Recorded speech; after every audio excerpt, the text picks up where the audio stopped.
my brother, this is how I look at it. Well, that's how I looked at it at the time. If my brother was not murdered, my mother still would have been here. My mother still would have been here. My life wouldn't have turned that tragic turn that it took. You know what I mean? Because no one wanted me. I was, I'm going to counseling. They had me all types of group, like they was taking me to group homes. They was everywhere I went, I fought. Then I went to go see a counseling lady, and she basically was like, "You live by the sword, you die by the sword." Basically saying my brother got what he deserved. I was a kid. That's not what I wanted to hear in counseling. So she was sitting across from me. It was a table. She was sitting across from me. When she said that, I just like flipped the table over on top of her, started beating this counseling lady the hell up. And instead of them like even asking, well, what the hell happened, they put me, they put me in a psych ward as a kid.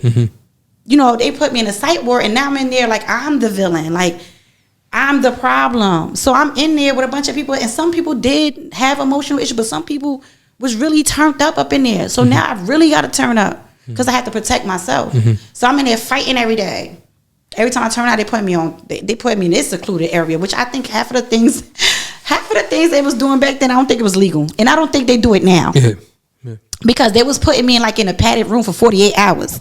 I know the room. Yeah. So they was doing mad. Like one time they had me strapped down to a bed because I refused to take medication. Because in my mind, I'm like, it's nothing wrong with me. Y'all not gonna drug me. Was that the one that they lift up and they go on the wall? Yes. I know that one. Yes. Too. I mean, the one time they put me in a straight jacket. One of the stretchers that you airlift. Yeah. And threw me in the room. I slid, hit the wall. I said, you motherfuckers. Like I hit the wall, like boom. Like I was a piece of nothing. But being there, I met this girl, which to this day I've been trying to find her. I promise you, and I cannot find her nowhere. I met this girl there, and she was a little older than me. And the first day I went in, it was like jail to me. Like in my mind, I'm like, this is jail. So as soon as I went in, I teed off on my roommate because I want a room alone. So as soon as I came in there, I wasn't even there within 20 minutes. Boo, boo, boo. Everybody come running in there. Oh, she got to be alone. I said, I'm going to fight everybody you put me in a room with. Everybody put me in a room with. So they had me rooming alone. So I'm staying to myself. I'm not really talking to nobody. And this girl, she was so pretty. So she was a little older than me. And she was like, hey, what's your name? I looked at her like, ask me no damn questions. I ain't trying to be friendly. She was like, nah, for real. Like, what's your name? And I was like, Marty, why, what's up? And she was like, I'm such and such. Where you from? I said, I'm from North. Where you from? She said, I'm in East Orange. I'm like, okay. She was like, you could chill. She was like, it ain't that bad. You could chill. I guess she saw the aggression. Tension. Yeah. She was like, you're going to be here longer if you act like that. She was like, all you got to do. She basically was teaching me the rope. Like, all you got to do is just act like you listening to them, speak in these meetings, and you could go home. I was like, all right. And then we wound up rooming together because now it got crowded to the fact I couldn't be alone. And they started letting me have my way in there because I was always in something. So I was like, yo, please put me over here and be good. Just let me room with her because I consider her my friend now. Like we was in there, we was kicking it, and she kind of like took me under the wing, I think she was like 2 years older than me. So what happens? We rooming. One of the counselors used to sneak in there at night and basically molest her in a room that we were together. So she used to always say to me, act like you sleep. Just act like you sleep. And I'm like, girl, this man is abusing you. She's like, no, he loves me. I say, nah, he's taking advantage of you. How old was you guys? I was, I think I was like 13, 14. She had to be like 15. Okay. She had 15. I'm like, now I'm protective because I'm like that. Like once I gotta get a liking to you, like once you get in my good grace, I'm gonna rock with you to the end of time. So now I'm feeling protective of my friend. Like, nah, he violating you. But she don't see that. She come from a place where she had mad stuff going on. She wanted to be loved. And this man knew her situation, and he used that on her and basically was taking advantage of her. That goes on a lot in those places. Yeah. And then, once again, showing me that we can't trust nobody. You know what I mean? You can't trust the police. You can't trust these counselors. This is how I'm looking at it. It's like nobody can be trusted because everywhere you put me in a position, it's like it's going left. Like everything, like people that's supposed to be helping. People that are supposed to care for you, love you, protect you, keep you safe. Is not doing that.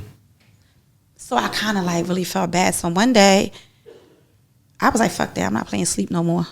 So he came in there, and they went over there he went in her bed to do what he do. I hit the alarm. He tried to run out of there as fast as he can. She was so mad at me. She was mad at me. She was like, why would you fucking do that? I'm like, I need you to understand this man is abused. And I wanted them to catch him. So, even though you were 14, right? Like, where did your awareness and understanding, because there's so many things, especially back in the day, where it wasn't as common for you to like separate, especially back then. I remember, you know, if you remember being in high school, older dudes coming to pick up, you know, the younger girls in high school. So where was your mind to like recognize that as abuse? Because I felt as though I experienced that. I experienced that when I was younger. And a lot of, like, growing up, I felt I had a lot of uncomfortable situations. And I picked up on it. Like, this is some, you know, I was molested at a young age. And then it's like every time I turn around, it's like little weird shit. You're a grown man, you want me to sit on your lap. You're not my daddy, none of that. Like, no, you may just be like a lot of weird stuff.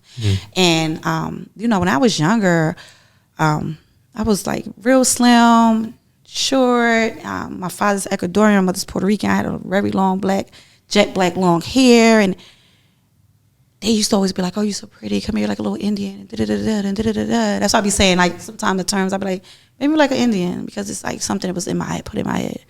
So once I seen that, I'm like, oh, okay, I've been there. I experienced that. And I'm trying to get her to understand it. Like, this is what you're dealing with. I've been there. Like, even though I'm younger, I've been there, so I know what it is. Like, that man don't love you. You know, and the man was married, at his ring. And it disgusted me, because we'll do groups, and here he is acting all professional. And I'm looking at this man, and all I thought about was like, oh, man, this man clock out, go home to his family, to his kids, to his wife, if he has some, acting like he just did a regular shift. Meanwhile, he was in there abusing. Acting like he did a regular shift. Yeah, like he did a regular shift the whole time. You in there destroying, abusing lives that's already broken, you know? And so, you know, so when I pulled the alarm and everybody came running, and, you know, they didn't catch him in there. And I didn't want to tell, because my loyalty was with her at the end of the day. So I didn't want to tell, but I wanted him to know, like, anytime you come over here, I'm hitting that fucking alarm. Stop, don't come here. So he basically got her kind of tried to get her against me. So she started she moved, she left the room. She started not like, you know what I mean? She wasn't really vibing with me like that. And I'm like, and then I'm still looking at this man, and, you know, and I'm like, the hell? And instead of me worrying about my well-being and trying to get up out of there, I was so focused on her situation. Like, how can I fix it? How can I get her to understand this is da-da-da-da, you know? And I was angry. And like I said, when I get angry, I don't know how to react. So I got all this bottled inside. You mean you don't know how to respond? Yeah. You're reacting to out of the anger or out of the emotions that you feel in the moment. Right. So I'm so mad. I got all this bottled inside of me, and I can't say nothing because my loyalty is to her, and I can't, because when people speak about loyalty, I'm like on a 10 degree with it, because disloyalty destroyed my family. The lady being disloyal for $5,000 got my brother murdered. You know, the disloyalty, my mom, she died. My sister, she got murdered. Disloyalty. So I'm real strong. Like, I stand on it. And people be like, oh, it's not that serious. Shit, not to you.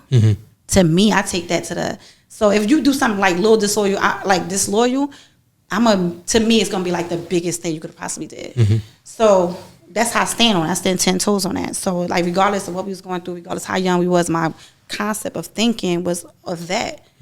Like, you know, I'm going to stand solid on this, but I'm going to try to figure out how to fix it. So, I couldn't find a way, and I was so angry, so mad. I didn't know no other way, but I tried to set UND on fire.